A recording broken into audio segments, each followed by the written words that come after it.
बलूचिस्तान आज सारा दिन बीएलए अस्करियत पसंदों के कब्जे में रहा और वहाँ पे खुलेआम जो है वो दहशत नाचती रही। और कहाँ वहाँ पे पूरे सूबे में हमारा हसास तरीन सूबा बलूचिस्तान और बहुत ही कीमती सूबा बलूचिस्तान, और वो वहाँ पे ना ही आज हमें गवर्नमेंट नज़र आई, ना ही हमें सिक्योरिटी फोर्सेस, ना ही पुलिस, ना ही फौज, किसी का कंट्रोल नहीं था। और 12 शहरों में, कोयटा समेत 12 शहरों में 12 मुकामात पे बीएलए उनके कंट्रोल में था सब कुछ। और दहशत वो है वो खुलेआम नाच रही थी और धमाके हो रहे थे, फायरिंग हो रही थी, गोलियां चल रही थी, सब कुछ हो रहा था और कोई पूछने वाला नहीं था। और कोयटा में पुलिस पर हमला हुआ, खारान में, वालबंदीन में धमाके और शदीद आवाज़ें जो हैं वो सुनी जाती रहीं। मुसल्लह अफराद थे और मुख्तलिफ एरियाज़ में, शहरों में दाखिल हो रहे थे और वो खुलेआम फिर रहे थे। बिल्कुल ऐसे लग रहा था जैसे जैसे अफ़गानिस्तान में जब जंग छिड़ी हुई थी, तो जैसे अफ़गानिस्तान में अफ़गान तालिबान फिर रहे होते थे, जंगजू फिर रहे होते थे, और उस तरीके से वो मनाज़र हमने देखे। और अमन अमान की जो सूरत हाल थी वो बिल्कुल आज परले दर्जे की, वह बदतरीन, इससे ज़्यादा कुछ हो नहीं सकता। Number one. नंबर टू, वहाँ पे ट्रेन सर्विस मुअत्तल कर दी गई क्योंकि सिचुएशन ही ऐसी थी। और जो वक्फे वक्फे से इतलात आती रहीं वो भी आपको बताते हैं। कोई तकरीबन दोनों मिला के सिक्योरिटी फोर्सेस के, आम शहरी और जो बीएलए के हमलावर थे, उन्होंने जो दहशतगर्दी फैलाई, वो सारे के सारे मिला के ऑलमोस्ट जो हैं सवा सौ के करीब 125-30 लोग जो हैं, इससे ज़्यादा हलाकतें और शहादतें हुई हैं। और ग्वादर जो है वो भी दहशतगर्दों के कब्ज़े में था, बीएलए के कंट्रोल में था, और वहाँ पे भी जो है मामलात सारा दिन इसी तरह रहे और अभी भी मुकम्मल तौर पर क्लियर नहीं हुआ इलाका। ये बलूचिस्तान की सूरत हाल है। तो वज़ीर आज़म जनाब फ़ार्म 47 के, और एक बात आपको बता दूँ कि ये प्रेस रिलीज़ मैं आपको पढ़ के सुनाता हूँ, जो खबरें आती रहीं सिक्योरिटी फोर्सेस की तरफ से। ज़ाहिर है आईएसपीआरई जारी कर रहा था, अपना नाम नहीं लिख रहा था। तो शहबाज शरीफ साहब ने भी खबर बयान उनकी तरफ से भी आया। फितरतुल हिंदुस्तान की जानिब से बलूचिस्तान के अमन को निशाना बनाने की मज़मूम कोशिश को बुरी तरह नाकाम बनाने और दुश्मन के इरादों को खाक में मिलाने पर सिक्योरिटी फोर्सेस के अफसरान और जवानों की पजीराई। वज़ीर आज़म की कोयटा, नोशकी, वालबंदीन, पसनी और ग्वादर में 12 मुकामात पर फितरतुल हिंदुस्तान के मुनज़्ज़म हमलों को नाकाम बनाने पर, 37 दहशतगर्दों को जहन्नम रसीद करने पर सिक्योरिटी फोर्सेस के अफसरान और अहलकारों की पेशा वराना सलाहियतों की तारीफ। और 48 घंटों में मुख्तलिफ ऑपरेशन में भारतीय पनाह में सरकर्दा 88 दहशतगर्दों को जहन्नम रसीद करने पर अर्ज़ वतन के मुखालफों को खराज तहसीन। वज़ीर आज़म के ऑपरेशन के दौरान वतन अजीज़ की हिफाजत को अपनी जान पर फोकियत देते हुए जाम शहादत नोश करने वाले 10 फर्जशनास सिक्योरिटी फोर्सेस के अहलकारों को खराज अकीदत, और ये जनाब पेश कर दिया गया। अब मैं ज़रा थोड़ा सा यहाँ पे रुकता हूँ, फिर आगे आगे भी सुन लें ज़रा। उसके बाद है जी, पंजगोर में भी सिक्योरिटी फोर्सेस की कार्रवाई, 11 दहशतगर्द हलाक। उसके बाद सिक्योरिटी फोर्सेस ने पंजगोर में ही दहशतगर्दों के खिलाफ बड़ा ऑपरेशन करते हुए कलदम तंजीम बीएलए से ताल्लुक रखने वाले 11 दहशतगर्दों को हलाक कर दिया। फितरतुल हिंदुस्तान के खिलाफ सुबह से जारी ऑपरेशन में जहन्नुम वासिल होने वाले दहशतगर्दों की मुसद्दका तादाद 67 हो गई। अगली खबर ये आई। फिर आई जी, सफाक हिंदुस्तानी प्रॉक्सी, दहशतगर्दों ने 11 मासूम गरीब बलोच शहरियों को अपनी बर्बरियत का निशाना बनाया और शहीद कर दिया, सिक्योरिटीज राय।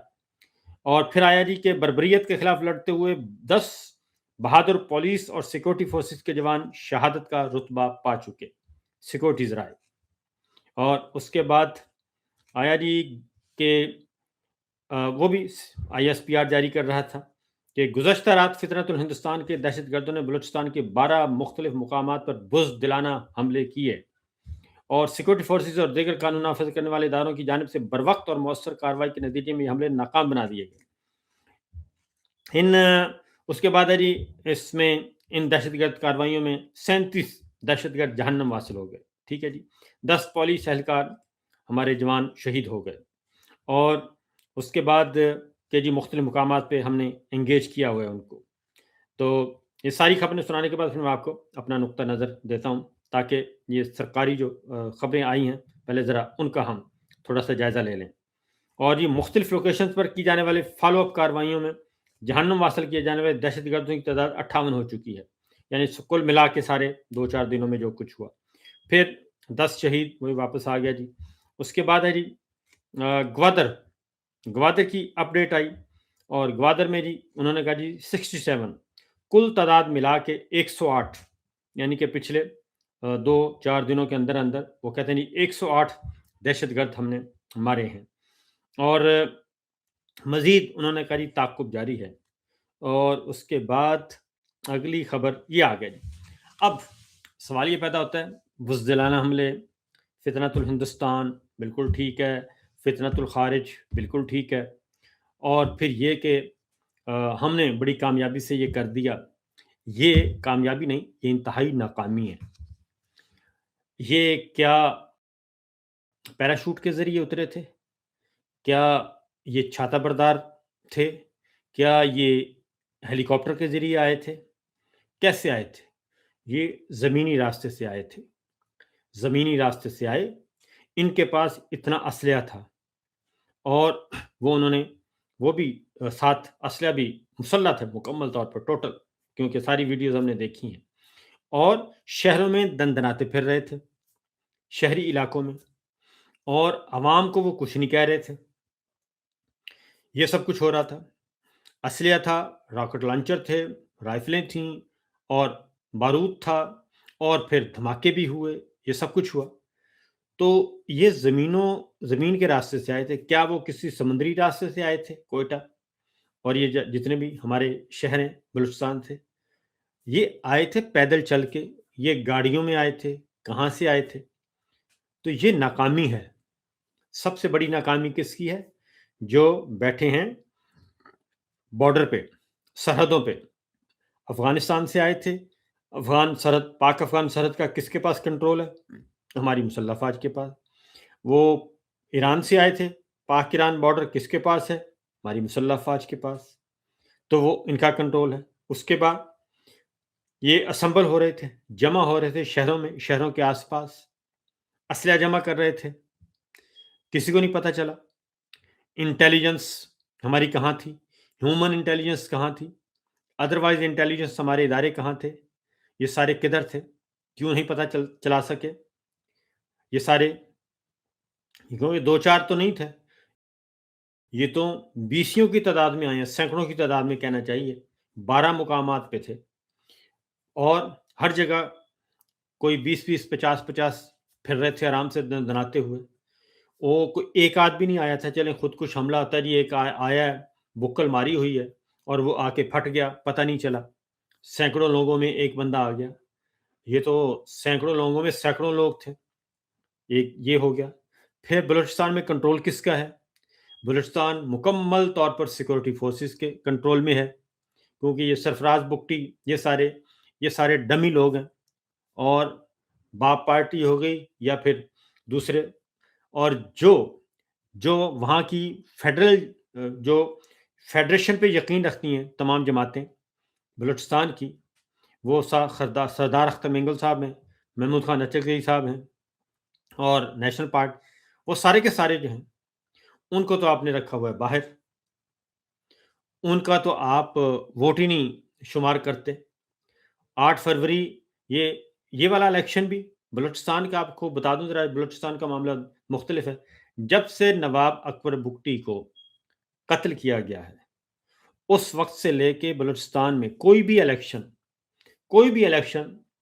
جو ہے وہ نہ فیئر تھا نہ فری تھا، بلکہ وہاں پہ ووٹ ہوتا ہی نہیں۔ تو دوسری جانب جی سہیل آفریدی صاحب اسٹریٹ موومنٹ چلا رہے ہیں بھرپور طریقے سے، اور آج انہوں نے بتا دیا کہ बुज़ुर्गों ने फैसला किया, इसलिए वो बुज़ुर्गों के फैसले का एहतराम करते हुए पॉलिटिकल कमेटी में जो फैसला हुआ, वो यही था कि हम फ़िलहाल 8 फरवरी पे फ़ोकस करें। तो मेरा ख़्याल है कि महमूद खान अजहरी साहब ज़्यादा तजुर्बाकार हैं और अम्रुहुम शूरा बैनहुम, और जो मेजॉरिटी की राय है उसको फॉलो करना चाहिए। और लेकिन आप अपना काम जारी रखें और महमूद खान अजहरी साहब अपना काम जारी रखेंगे। उनके पास तजुर्बा है, आपके पास अवाम है, अवामी ताकत है। तो तजर्बा और अवामी ताकत जब दोनों मिलेंगे तो ये कॉम्बिनेशन जो है वो अल्टीमेटली आपको कामयाबी की तरफ लेकर जाएगा। इसलिए बुज़ुर्गों का विज़डम जो है वो वाइज़ होते हैं। महमूद खान अजहरी साहब हों, साहिबज़ादा जनाब राजा नासिर अब्बास साहब हैं, असद कैसर साहब हैं, बिल्कुल इसमें कोई शक नहीं है कि वो ज़्यादा वाइज़ हैं पॉलिटिकली, ख़ास तौर पे महमूद खान अजहरी साहब। उनको कभी भी अंडर एस्टिमेट मत करना, उनकी लॉयल्टी पे भी कभी शक ना करना, और आपके पास फ़ोर्स है, आप उस वक़्त तैयारी करें क्योंकि ये दोनों कॉम्बिनेशन चलेंगे। एक अवामी ताकत, स्ट्रीट मूवमेंट, एजिटेशन, तहरीक, शटर डाउन, पहिया जाम, और दूसरी जानिब होगा तजर्बा। तो ये स्ट्रैटेजी मिलकर बनेगी और इसमें वकला को भी शामिल करें और तलबा को भी शामिल करें, किसानों को भी शामिल करें, ट्रांसपोर्टर्स को शामिल करें, ताजरों को शामिल करें, ट्रेड यूनियंस को शामिल करें, मीडिया को शामिल करें, इन सब को शामिल करें, तो तब जाके ये फिस्तायत पाकिस्तान से ख़त्म होनी है।